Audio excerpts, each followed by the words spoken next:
So the beginning speaker of this morning is Professor Dr. Thorsten Wiechmann.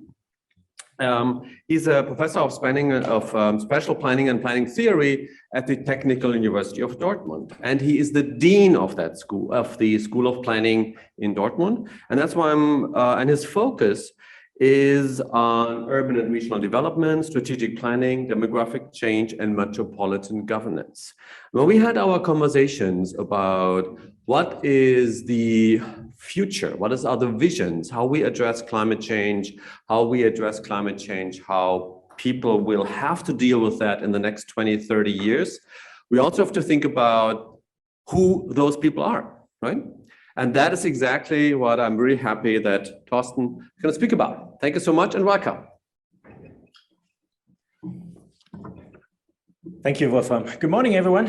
I'm really glad to be here. Thanks for inviting me. And as I'm the only one that really took the chance or had the chance to really come over here and being here at Rutgers for the first time, I hope not for the last time. I'm very happy to be here this morning and to talk to you about climate change, but less about climate and more about demographics. And the key argument I want to make today is exactly that. Why should we talk about demographics when we talk about climate change? There is still not the present. Okay, I have to. Okay, now, yes, there is the presentation. Thank you very much. So I talk about people, and I talk about the people that will be affected by climate change in the future. I will structure my presentation today in the 4 points you can see here. I will briefly introduce the two megatrends, climate change as well as demographic change. And I will, in my second point, basically try to explain what is the interaction between the two trends and why do we have to focus exactly on that, the interaction between the two trends. In my third point, I want to talk a bit more in detail about the situation in Germany. I will not exclusively focus on the Ruhr, which is kind of the focus region in this conference, but I will also highlight two other examples from Germany that are, to me, easier as a prototype on what we can expect in future because they're very typical, but I will come to this point later. And the final and fourth point will be then kind of some conclusions and an outlook on what has to be done from my point of view. So let's talk about demographic change and climate change. Both are two megatrends of our times that are often discussed separately without taking their complex interactions into account. Yet there is a close connection because the effects of climate change not only result from climatic changes, but also from societal developments, development processes, and their spatial manifestations. Tomorrow's climate will not meet today's population. Heterogeneous settlement structures and individual dispositions in a differentiated population lead to small-scale diverging sensitivities to climate change and extreme climatic events. Who is sensitive, when and where thus becomes a central issue for city and regional planning, aimed at sustainable cities, good health, well-being, and reducing inequalities. Demography, along with politics, economics, culture, education, is a key factor in influencing climate impacts. The aim of this presentation is to analyze the spatial patterns of demographic change, particularly in Germany, in general, and the rural region in particular, against the background of climate change, and to highlight the resulting need for specific small-scale adaptation strategies. My remarks are mainly based on a research project I conducted from 2015 to 2018 with a colleague of mine from the same school, Stefan Greiving, which the project focused on the effects of demographic change on the sensitivity of cities to climate change by taking an integrated view of climate signals and demographic indicators for the present and future time periods. We identified key spatial patterns for Germany in this project, in particular urban growth in warmer climates and shrinkage and vacancies in drier climates in Germany. In both cases, a strong change in population volume as well as population structure is taking place with growing climatic problems at the same time.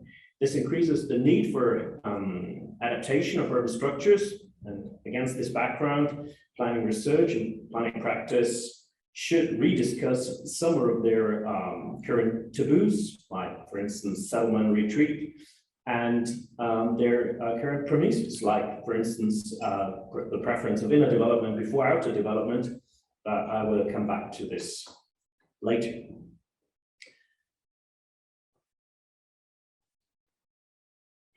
Now, cannot switch.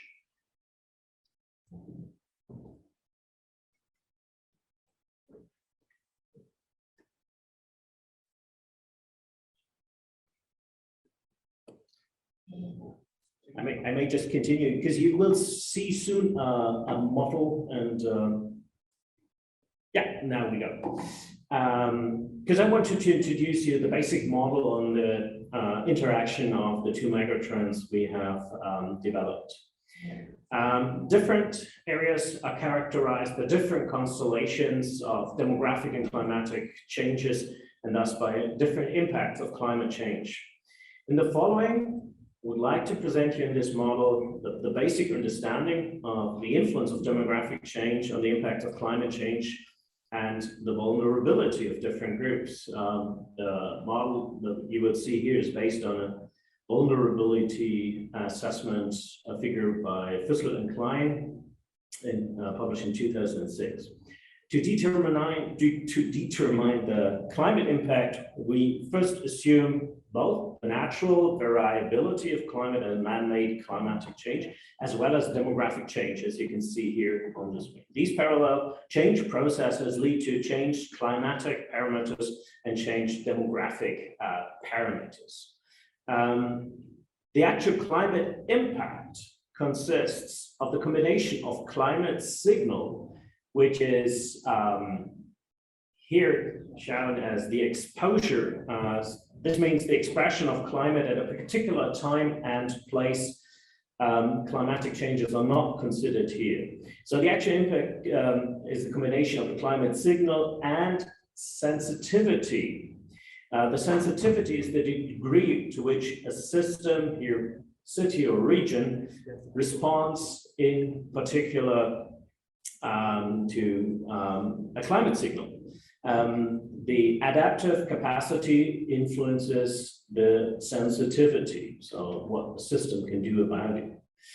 The role of demographic change already becomes clear here, so the orange arrows you can see. It can be identified as a so-called non-climatic driver that influences the non-climatic factors, which in turn influence the climate signal, as well as the sensitivity. Just as a side note, of course, I'm aware that there are other non-climatic drivers, for example, in economics or in politics, but that is not the topic of my presentation here today.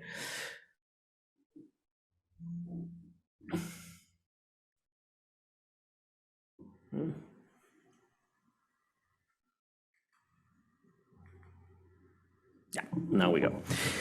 When considering sensitivity in the context of such vulnerability assessments, often only the status quo of the sensitivity is considered, and thus it is assumed that today's society remains the same in its structure and sensitivity, while climate is calculated for different time slices in the future and consequently changes, sometimes significantly in some places. However, considering the time slices on climate signal, sensitivity, and climate impact is extremely important for adaptive planning for future urban development that meets the adaptation needs for the future.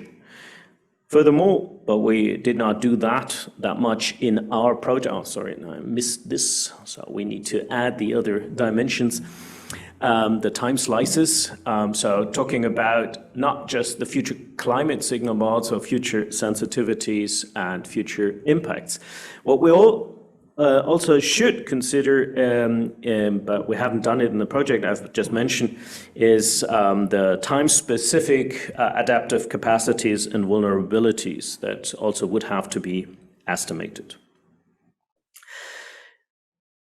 The integrated consideration of demographic and climate change, however, is hampered by several framework conditions. These include, above all, methodological deficits, divergent time and spatial references of the respective systems or system elements, the incomplete databases, and the multitude of complexity of possible cause-effect relationships and directions. Talking about the methodological deficits, for instance, it cannot be surprising that there is no valid methodology that is available to consider both megatrends systematically, because it has not been done so far. So there is no methodology that will allow for an integrated consideration of both trends, particularly in cities. Studies on how to deal with demographic change and climate change in cities, they often, or let's say the studies on demographic change are often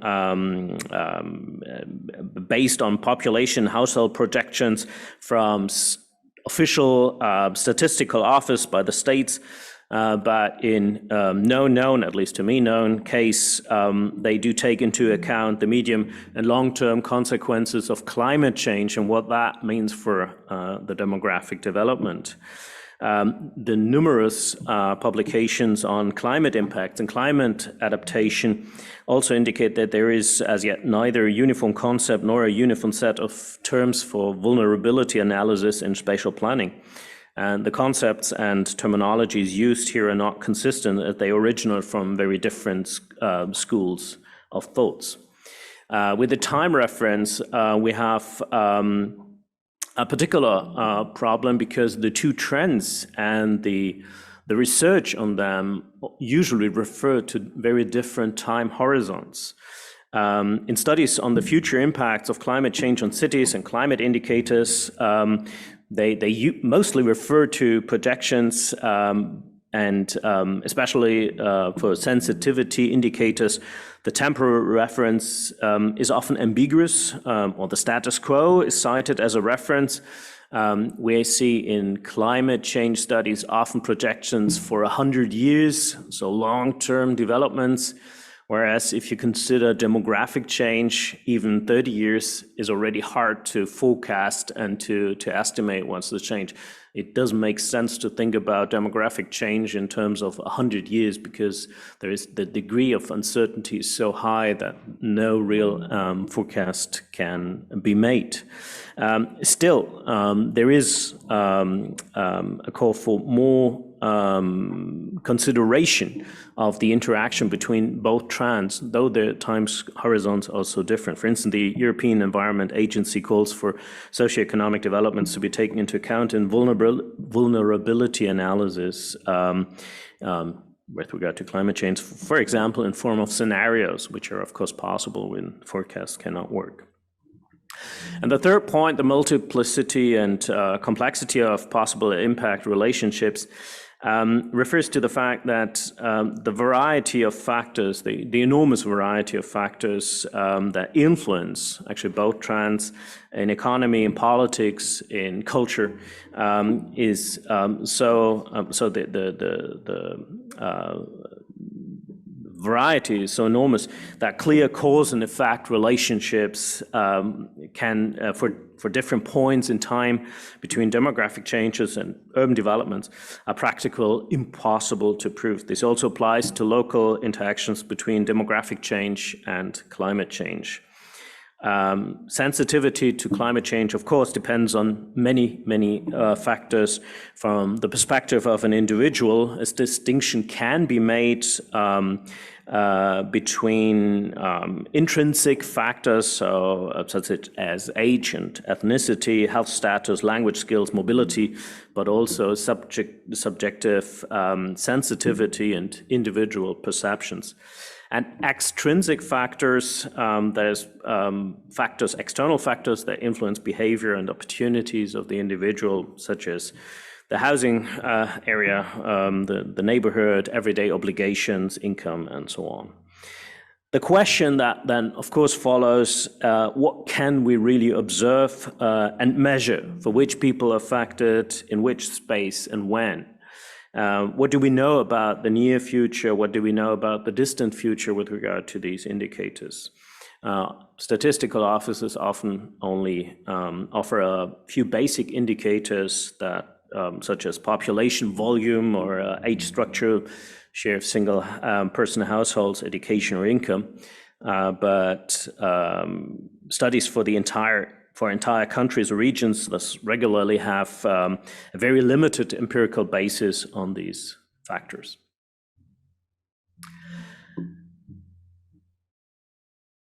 Definitely, demographic change is transforming our societies in different ways in different countries. Of course, I'm aware that the development in the United States is quite different to what we see in Europe, what we see in East Asia, what we see in developing countries. Demographic change entails major challenges in all fields of political action. Which factors of demographic change specifically influence the sensitivity of cities to climate change? You can see here on the left certain drivers of demographic change. Is even difficult for me now to see. I turn here, then I can see it. One of the major drivers is the increasing life expectancy, which is a common feature for all wealthy nations. We see decreasing fertility, again, a common factor in all wealthy nations, though to a different degree. We see internal as well as external migration, and again, of course, this affects regions in a different way. What we would consider, particularly in Europe, then as a kind of trend in demographics is that, and that is true for every country in Europe, it's true for the United States as well, and many other countries worldwide, that population is getting older, more elderly. That is, of course, an outcome of low fertilities, and in particular of the increased life expectancy. What is a very heterogeneous trend is the more or less box here. So we see places that grow very fast, and we see places that shrink, sometimes also very fast. And what's interesting that these places of growth and shrinkage are often in close proximity. And the third trend that is seen here in demographics is a higher diversity of population, more heterogeneous. Different lifestyles, different household forms, different origins, different languages, different cultures, different religions. All this is included in the more diverse field. And these trends, of course, then become manifest in different ways. More elderly people, of course. Sometimes we have more people, growing population, sometimes shrinking population. We have, in most countries, a higher degree of internationalization, so more foreign people coming to countries like, for instance, Germany. And these trends then can be measured or shown in factors. I won't go through all the list here, but you see different factors that can be measured to quantify the trends, the demographic change in the countries. And these factors that you see on the right are all considered sensitivity influencing factors that we have worked through in the research project I've mentioned. So we have looked at these figures of demographic change in order to understand how they influence the sensitivity of places towards climate change. Global warming is changing weather patterns in many places around the world, as we all know, and with it the number and severity of extreme weather events. However, depending on the region and the type of extreme weather, the exact influence of climate change differs a lot, and as does the respective level of knowledge with regard to these changes. For some weather extremes, however, science has already gathered strong evidence that frequency and severity are increasing. This applies in particular to heat waves, extreme precipitation, and droughts or forest fires as some of the extreme events shown here on the graph. You may miss blizzards, for instance, because that's not a key risk for Germany, but what you see here on the map are the extreme weather events that cause problems in my country. The German Weather Service expect in particular more storms, extreme rainfall, and heat waves in the future due to global warming. Admittedly, it's difficult to establish a connection between a single, by definition, extreme event and the climate. But the observed accumulation of such events, and I can show you just one graph here, which shows you the global number of extreme weather events observed since the year 1900, and I think the trend is obvious.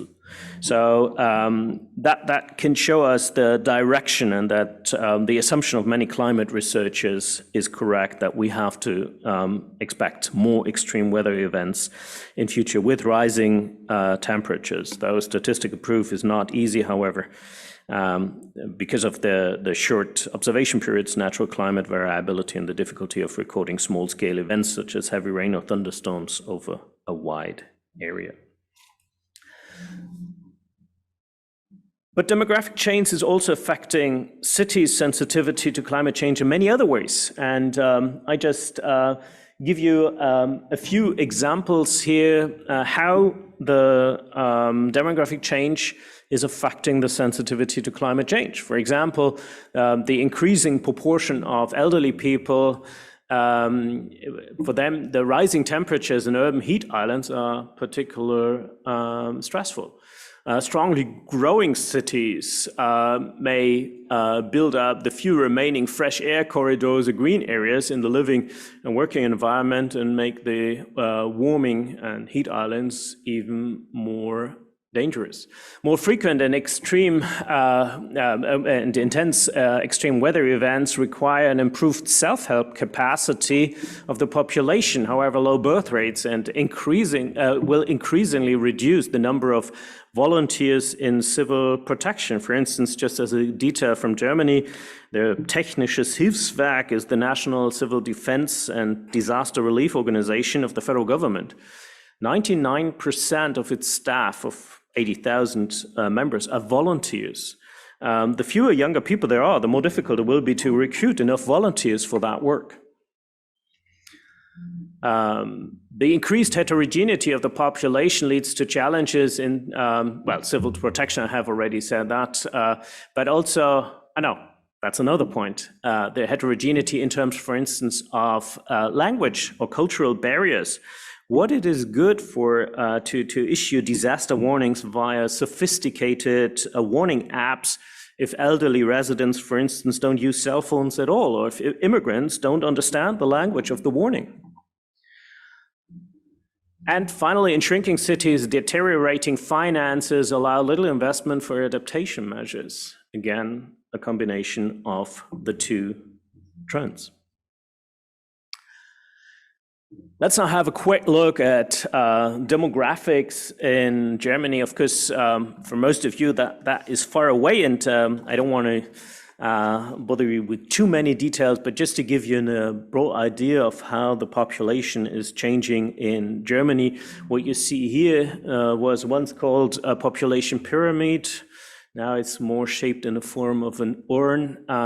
It shows you the age structure of the population on the left, You see the male on the right, the female population, and what you can easily see is the baby boomer generation that I belong to, that had still kind of relatively high birth rates, and then since then we have the low fertility rates in Germany. That in the end is the key factor for the non-growing population in Germany. All the growth that we have seen since 50 years is based on in-migration because the natural population development is negative. And what you also see here is the curve, the positive curve of the life expectancy. Again, we see female in red here and male in blue. So women have a higher life expectancy than men, which is true for basically every country in the world.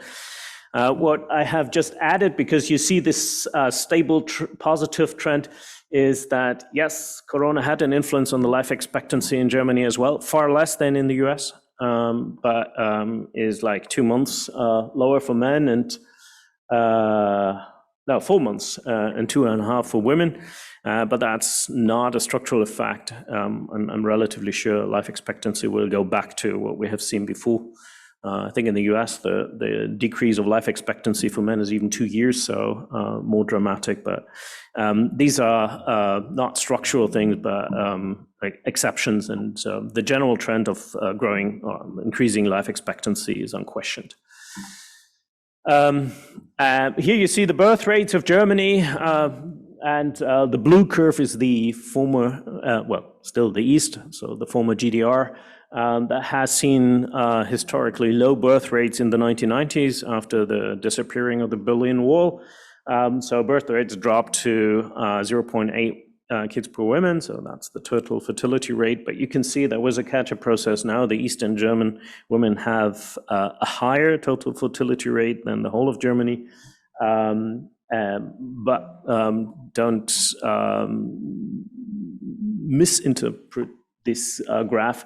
The number of birth-giving women in Eastern Germany is so low that the number of births still is very low, even though the total fertility rate has passed the one of Western Germany.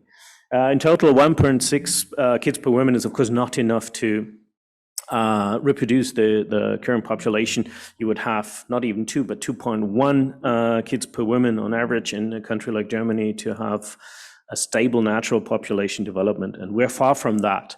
And that's not just a German problem. Here you see a couple of countries in Europe, and yes, there are different levels. France, for instance, has a relatively good performance in this way, but they are below 2 kids or 2.1, which they need as well for a stable population, as you can see here. And overall in Europe, it seems like 1.6 kids per woman is more or less the figure that the countries show. And that's, of course, by far not enough to have a stable population on natural terms. This is the migration, of course, more dynamic curves. What you may see is that the blue line are the Germans that migrate to or from Germany. This line is less interesting than the gray line, which is the non-Germans. So basically people migrating to Germany, but also that may go back then or further to other countries like the US.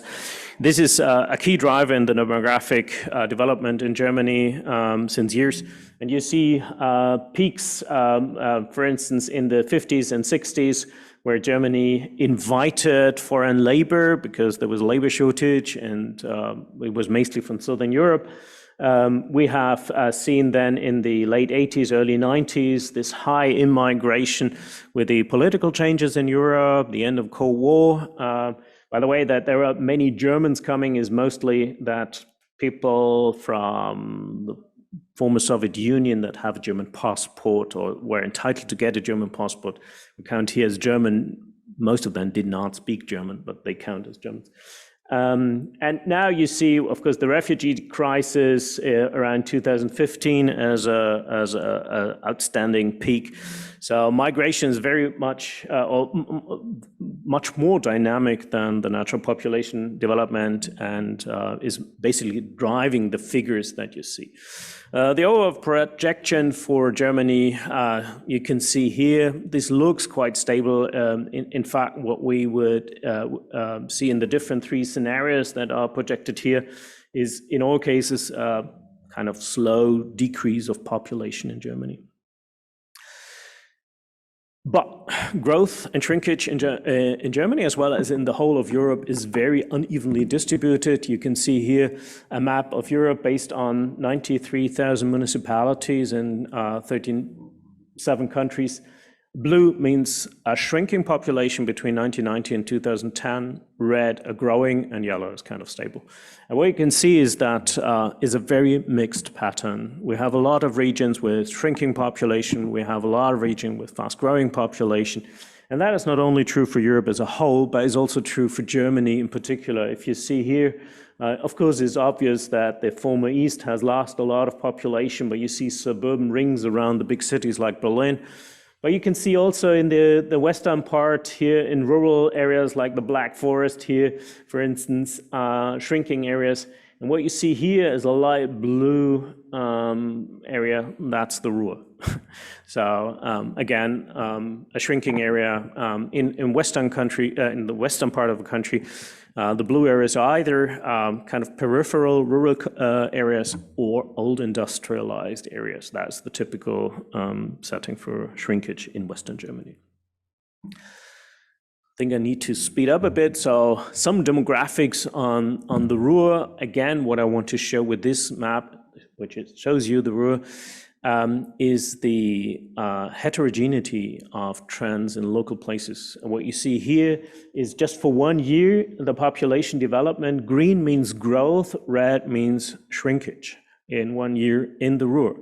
And what you have here is the area of the larger cities like Dortmund, where I'm from, or Essen, and Duisburg, which are the largest centers. And even these three cities already show different developments. And is really hard to read any kind of pattern in this map. Is very close to each other, growth and shrinkage. What is common to all these places is increasing age. So everywhere, actually in all 12,000 municipalities in Germany, the average age is increasing. And what is also here increasing is the heterogeneity, but whether it's growing or shrinking is really different. I skip this. What I want to show you here is the population trend. The map, the way it is displaced is not displaced. Is shown is a bit extreme, but what we see here, even more than in Germany as a whole, is a negative population forecast. This was done before 2015, so here's 2014.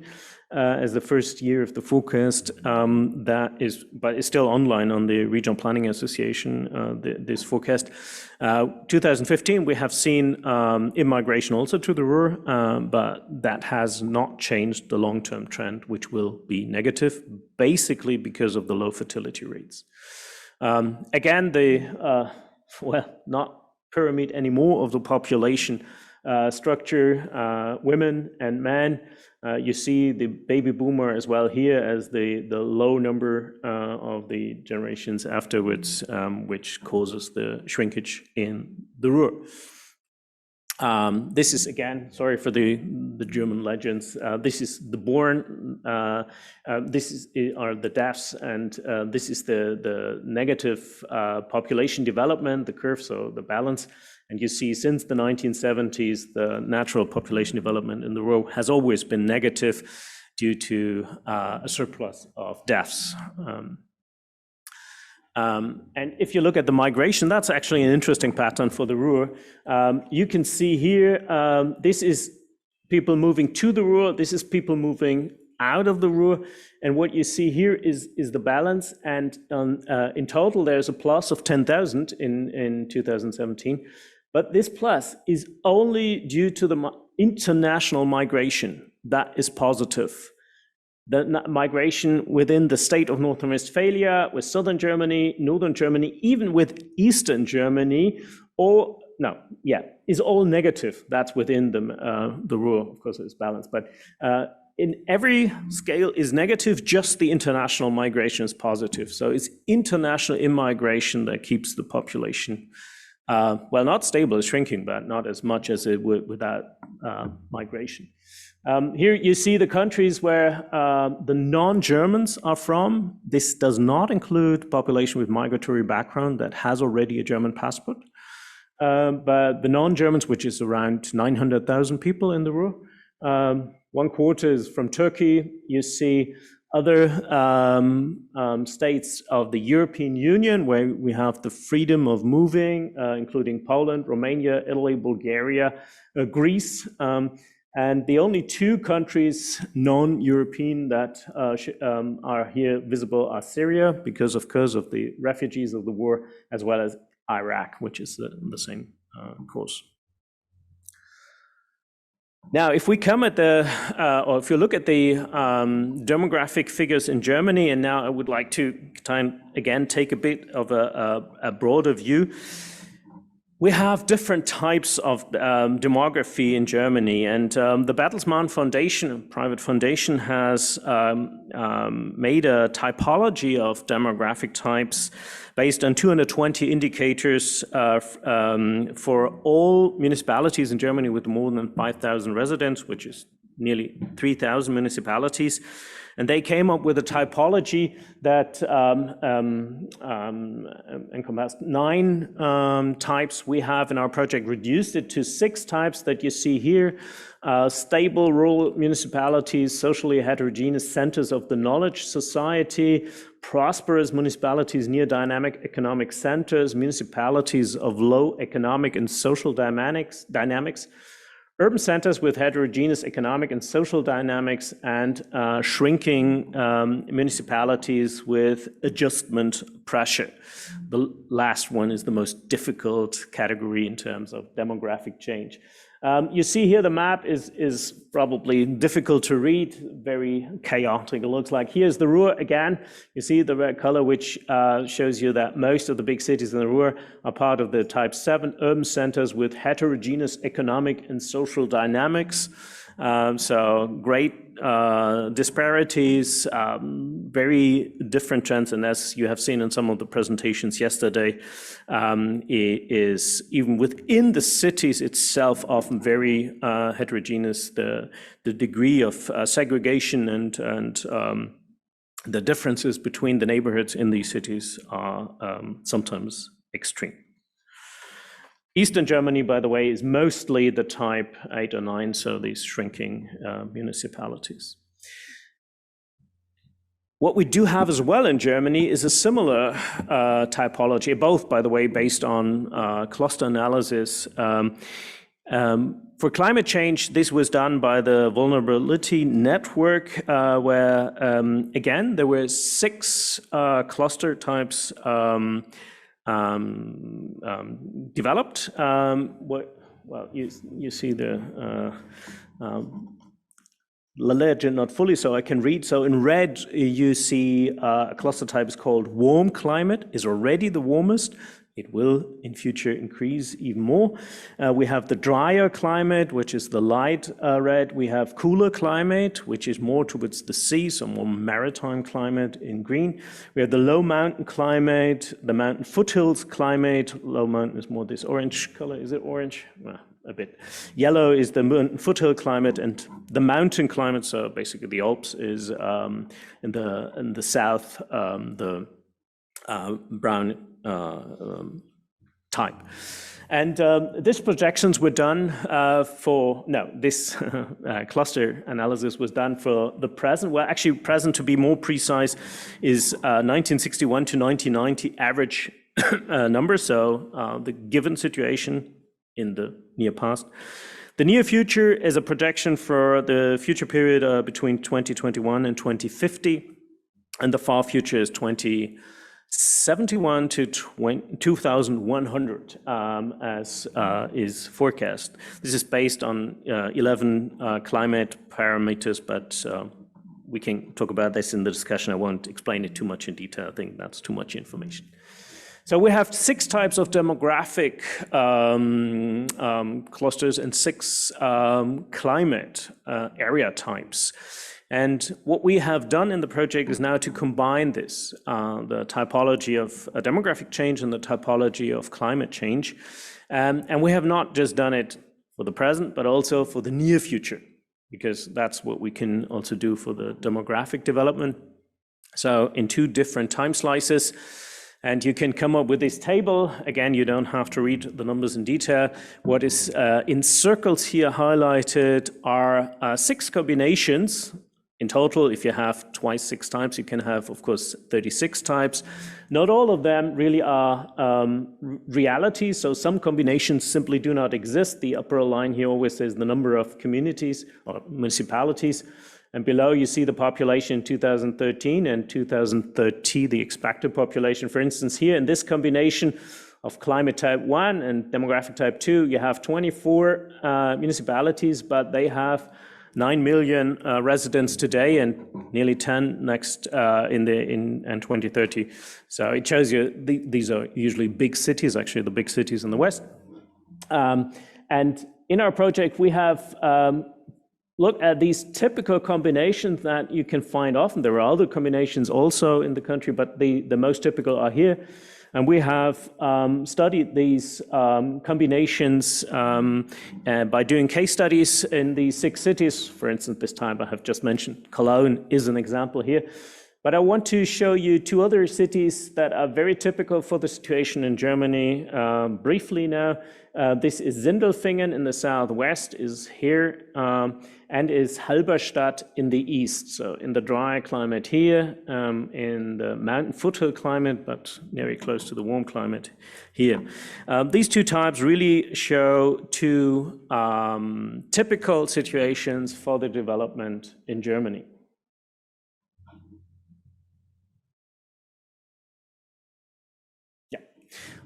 So Sindelfingen, urban growth, fast-growing community.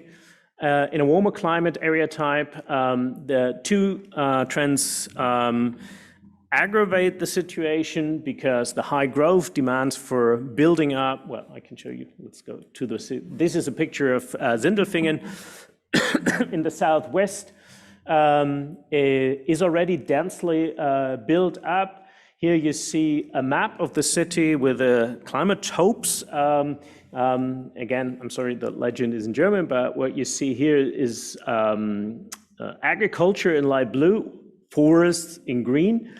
The city, the different city areas in yellow or red, but the dark red or even brown here, that's a giant plant. It's actually the largest plant of Mercedes-Benz worldwide that is based here in Sindelfingen. And the inner city downtown area is here. Just compare the size of Mercedes-Benz and the downtown of Sindelfingen. This again here's the inner city. This is the Mercedes plant with some 30,000 workers.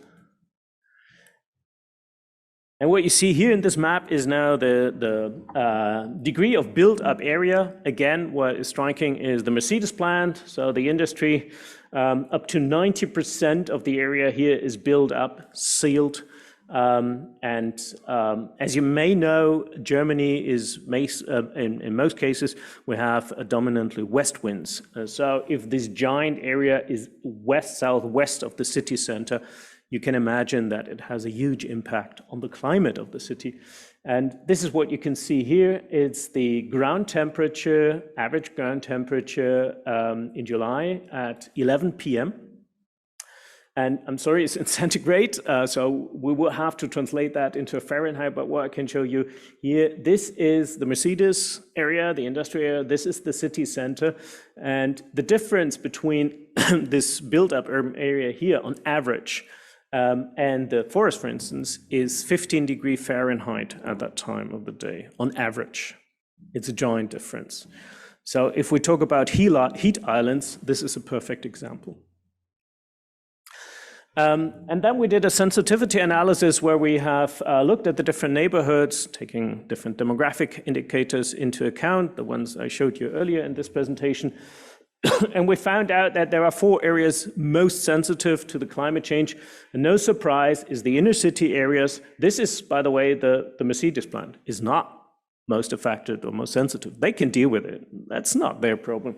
But the inner city and the neighborhoods close to the inner city, they are most affected, most densely built up, aging population, elderly people, and heating up tremendously. The only exception here from this is here a kind of suburban neighborhood, but it was built in the 60s and 70s, has a very old population. That's why the sensitivity in this area is also quite high. I won't go to this because I run a bit out of time. These are different measures that are in different types of build-up areas in the city that we have recommended to deal with the thermal stress and how to qualify the existing building stock for the heating issue. I want to show you the other example that also shows you the variety of problem constellations in Germany. This is Halberstadt in eastern Germany, located in the drier climate. Halberstadt, even today, is one of the driest places in Germany with the least precipitation. And in future, in addition to the increase of hot days and tropical nights in the city, it also will become even drier in future. So it's really extreme in this case. Demographically, it belongs to the cities that have adjustment pressure because of the shrinkage in the past. Again, you see the Klimatope map. Blue is the agricultural area. You can easily see it's far less built up. It's more rural setting. Here's the inner city. And if you look at the sensitivity, what I want to show you here is an interesting outcome because this is today, this is in the near future, and the highest sensitivity in red just exists today, but not in the near future. Why is that? Because less people, even less elderly people, because of the demographic change, vacancies can be used to introduce green in the inner city to reduce heat. And so the shrinking of this population could even be an opportunity to deal with the climate change in this place. It's not just negative, it offers new opportunities, which is often overseen.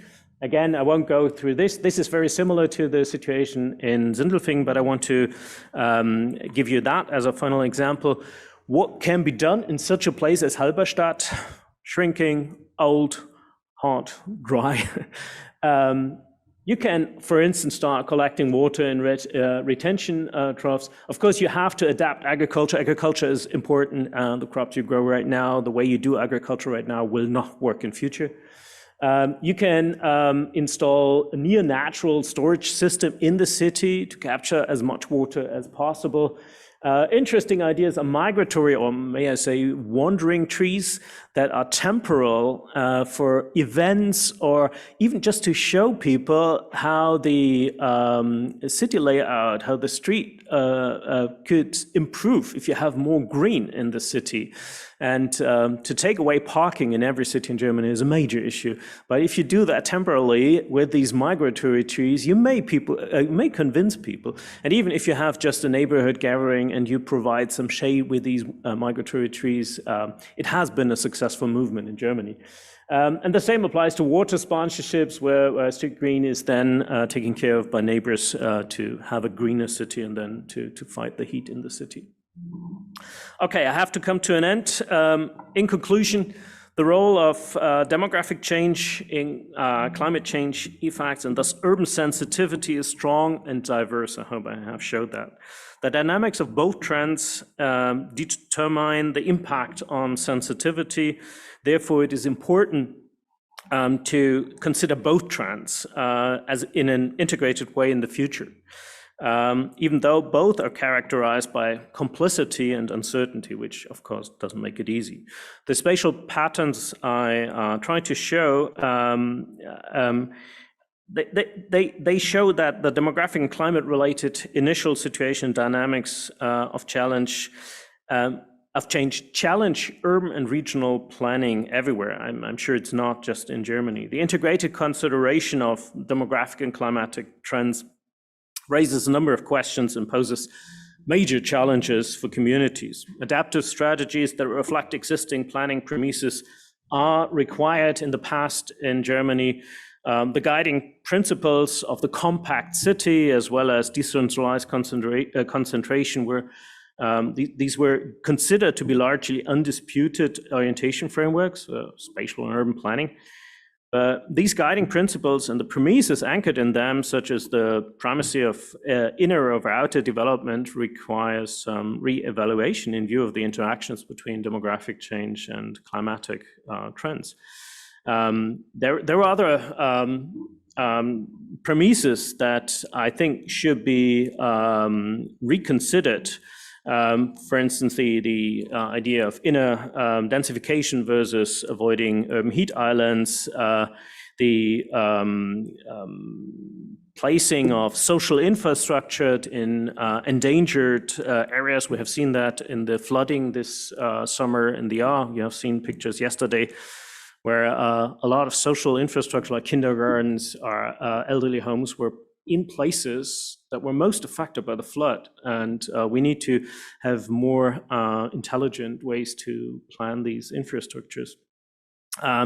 There are also very simple things like the accessibility versus the raising of curbs as flood protection is a trade-off between dealing with the demographic change, elderly population, and the climatic change and the increased risk of extreme floods.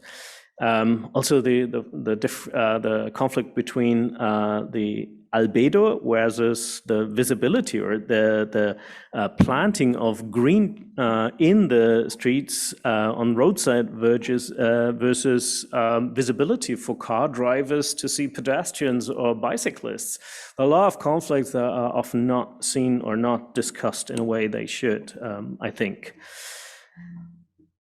At this point, I think a balance must be struck between the goals of preserving and ensuring the robustness of spatial structures and uses on the one hand, and the need to promote adaptability and the ability to change on the other.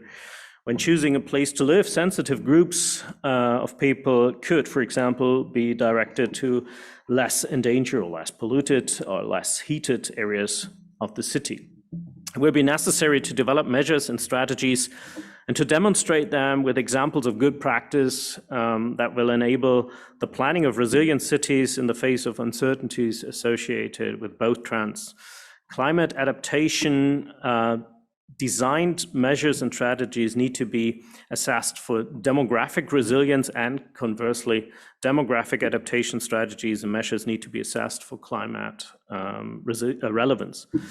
A building law for time, for instance, in the sense of a reversible strategy as well as sequential realization of plan context to reduce decision horizons, offers options for no regret strategies here. In principle, an integrated analysis of trends should take place and take into account in the preparation of approval of programs, plans, and projects against the background of further developments. Finally, the research on the interaction of both megatrends is just in the beginning. Further research is particularly needed on the concrete interactions of both megatrends at the local level. What is needed here is an integrated model that makes it possible to use the available data to make statements about local specific manifestations, their interactions, and the resulting challenges for different time horizons. It will be important to expand analysis tools and information services for municipalities and to combine already existing ones. This should take into account not only age-specific changes, but also the increasing heterogeneity of society and its sensitivity to different climate or weather signals. With this, I would like to thank you a lot for your patience. I think I'm a bit too long, but still I'm very happy to take now questions and to discuss with you the issues I have just put on the table. Thank you very much.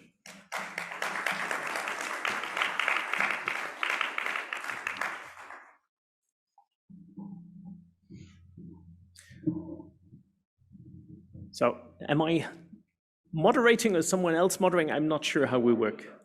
I'm moderating. So are there questions that you would like to raise? And I have to look in the chat. I see a comment. Well, actually, I think there are a lot of comments that I have not followed during the presentation. Have there been any severe hurricanes that have occurred in Europe in recent years that could be compared to Hurricane Katrina or Superstorm Sandy that we experienced here in New Jersey in 2012 was a question that was raised. Thank you very much by Matthew Curtis. Well, actually, it's an interesting phenomenon. So a couple of years ago, my answer would have been just simply no, we don't have hurricanes in Europe. That is no more true because the first hurricanes have made it with the Gulf Stream across the Atlantic and reached the Iberian Peninsula. Not as strong as here, so no, it's not comparable, but the forecast tells us that Europe will have to prepare for hurricanes reaching the coastline, but that is more an issue to Spain, Portugal, France than to Germany itself. What we do see are strong winds, what we do see are tornadoes, but we won't see, at least I hope in my lifetime, hurricanes in Germany. Let me scroll back, I think. No, the other one were technical issues. So are there more questions here in the room? Yes, please. Thank you. That was really interesting. You're welcome. So I have a question about whether or not you and your colleagues are talking about how things. Is the mic working? I'm not sure. Do we need to turn it on? No, it's on. Yeah, it works. Are you and your colleagues talking about things like what we're dealing with now in terms of the pandemic and how that may or may not shift in terms of either demography or just the way we live and our trends and how, you know, things are going to change that way and what that might factor into it? Yeah, thank you very much for this really interesting question. So the results I've showed you from the project was carried out 2015 to 2018, so before the pandemic, which of course meant that this pandemic was not taken into account. But of course, we have since then thought about it, and it's interesting that the pandemic had a substantial influence on both the demographic change as well as the climate change. We all have seen the dramatic reduction in CO2 emissions, for instance, in air traffic and others that are really measurable on a global scale that was caused by the COVID pandemic. And also the demographic change, as I showed you, for instance, with the life expectancy is of course affected. But to answer your question, no, we have not yet really considered it, but I think we should in future because hopefully we won't have such a pandemic soon again, but you never know, and it has an impact on both trends. What is right now done a lot in Germany is research on the effect of COVID-19 on cities and settlement structures.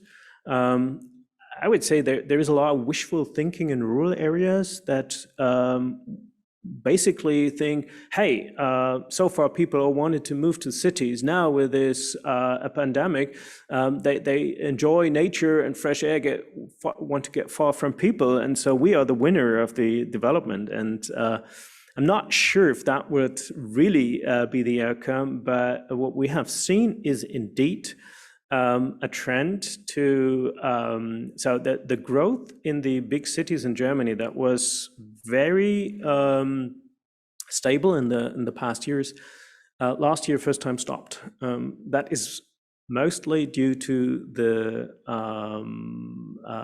sharply decreased international in-migration. The immigrants mostly came to the big cities, and the flow of people from outside of Germany has been decreased dramatically. And that's why the big cities have not grown, whereas suburbs did. And so, again, an example how these things interrelate. And it will be interesting to see if the pandemic will have a lasting effect. I can imagine that, for instance, we have a trend to multi-local households. People enjoy a second home, and with online access, homework, they can more often go there. So that even remote areas could be a workplace now. It'll be interesting to follow that. Now, in this project I have presented, we have not yet had the chance to consider it. Yes, please, Wolfram.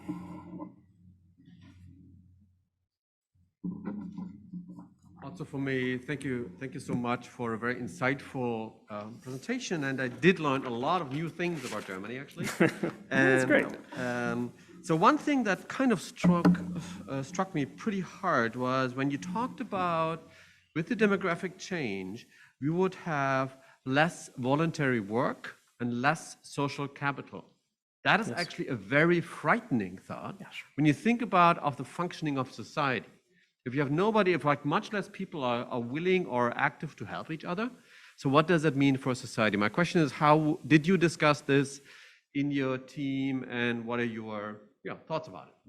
Yes, indeed. That was something we have discussed intensively, because we already see it in a place like Halberstadt, that is very difficult to organize civil society, because there are many elderly people, even of high age. In rural places in Germany, it's not just the Technische Hilfswerk, as I said, that depends on volunteers, but also firemen are mostly volunteers in rural areas. And they don't get enough young people, and that it is a real issue. In the end, is also what we in Germany discuss under the equal living conditions. So providing a minimum level of public services of general interest everywhere is understood as a task for the state. And can you say you have equal living conditions if, for instance, there is a fire, your house burns down, and the firemen take half an hour to come, which is the reality right now in places in Eastern Germany. And dealing with the issues of climate change and demographic change in a place like Halberstadt is then, of course, really challenging. The examples I showed you from migratory trees and, people taking care of street green, they are all from places in West Germany. We haven't found initiatives like this in Eastern Germany, in Halberstadt, because the population is different. And yes, I think that's a major problem. If you have seen the flood in the Ahr this July, on July 14, where just in this tiny valley, 140 people were killed. Most of the work of the help that came in the weeks after, all by volunteers. This Technische Hilfswerk, so Civil Protection Agency, firemen, is all volunteers. If we wouldn't have them, it would have been super difficult. And that's one of the major challenges in future, definitely. More questions? Very good, thank you. Okay, Stefan Heiland, which I know quite well. Hello, Stefan. Have you also considered demographic changes which could be caused by climate change, especially regarding internal and external migration from climatically unfavorable to climatically more favorable areas and regions? Yes, thank you very much for that question. What we have considered is the effects of this within Germany. What we have excluded are the international effects. And of course, that is a key thing as well. The future projections of the population in Germany or in other countries in Europe do, as far as I know it, do not take into account the projections of climate refugees that we do have. And these numbers are enormous internationally. The most affected areas are actually not even in Africa, but in Asia, where we have a lot of densely populated areas. Good examples like Bangladesh, or we have the Mekong Delta, we have Ho Chi Minh City, all cities endangered by sea level rise. And we see in the forecast millions and millions of climate refugees, and the question is, where do they go? So that was not part of our project, but I agree with the premise behind this question that we should take it into account. It's another example of the interaction between climate change and demographic change, definitely.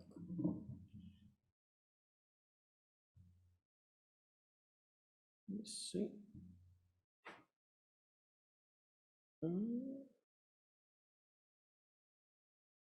So there is another one.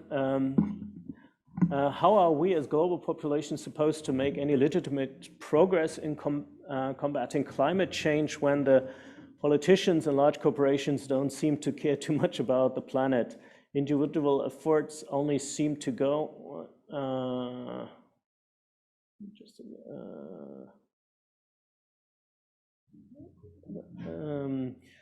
so far. Well, that's more a statement than a question, but yes, I agree that there are more efforts necessary by governments and large corporations, but it doesn't mean that we don't do anything. And me as a researcher, what I do mostly is trying to bring up new knowledge, and political decisions has to be made by politicians and legitimate bodies or authorities. So let me see, it's not that easy to scroll here.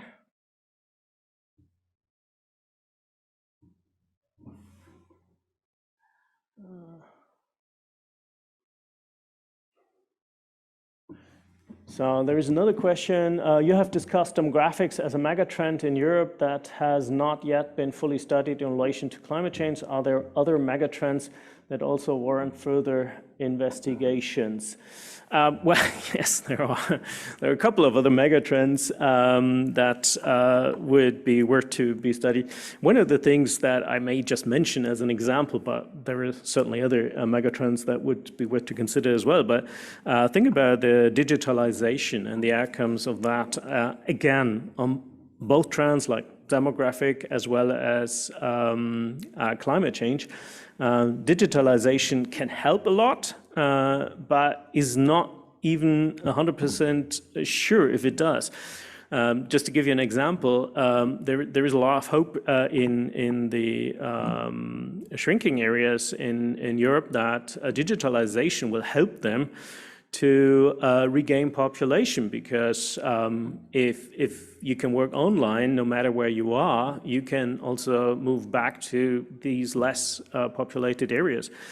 But what we actually see is that these footloose industries, where people have a free choice where to work, usually don't go, in these cases, to shrinking areas. They don't go back to these places. Instead, they tend to all go to Berlin, London, and Paris, or to, I don't know, some touristic area.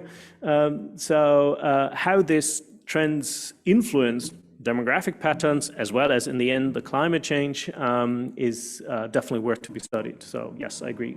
Other trends are important.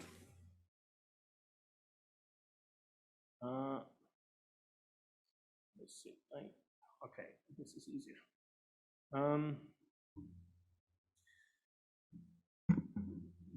So there is another comment. The pandemic was the first time ever the whole world had to work together in lockdown. All things considered, we did pretty well, with most on the same page, willing to do what needs to be done. Only if we had this global collaboration for climate change. Yes, I agree. I think, otherwise you tell me, I think that were the most important comments in the chat. So I think we can leave it like that. I don't see questions here. So thank you very much. It was a pleasure to talk to you.